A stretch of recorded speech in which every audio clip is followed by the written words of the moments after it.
আসসালামু আলাইকুম। অনেকেই বলেন যে সমর্থ থাকলে গ্রামে থাকা উচিত না, কিন্তু আমি বলি যে সমর্থ থাকলে গ্রামেই থাকা উচিত। এখানে আমি বাড়িতে টুকটাক কাজ করছিলাম, তো এই অবস্থায় বড় ভাই নিজেদের গাছের আম নিয়ে আসছে, আম খেলাম। এখন আবার মেজে ভাই পেঁপে নিয়ে আসছে, তাও নিজেদের গাছের পেঁপে খাচ্ছি।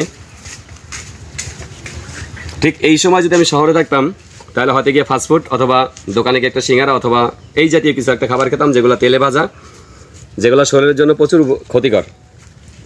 অপরদিকে এখন আমি গ্রামে এই যে খাবারটা খাচ্ছি পুরোটাই উপকার, ক্ষতির কোনো আশঙ্কা নাই। এবং এই খাবারগুলো যদি কন্টিনিউ কেউ খায় সে অবশ্যই চিকিৎসা ছাড়া সুস্থ থাকবে। তাহলে গ্রামে থাকার প্রথম উপকার দিক হচ্ছে এটা। এরকম যদি আমি দেখি ম্যাক্সিমাম উপকারী দিক, গ্রামের আবহাওয়া একেবারে শান্ত, শহরে যে গাড়ি ঘোড়া ধোয়া, কলকারখানার ধোয়া বা একটা দূষিত পরিবেশ, সেটা গ্রামে নাই। এরকম প্রত্যেকটা দিকেই উপকার। তো যারা বলে যে সমর্থ থাকলে কখনোই গ্রামে থাকা উচিত না, আসলেই তারা ভুলের মধ্যে আছেন। সমর্থ থাকলে গ্রামেই থাকা উচিত। ধন্যবাদ।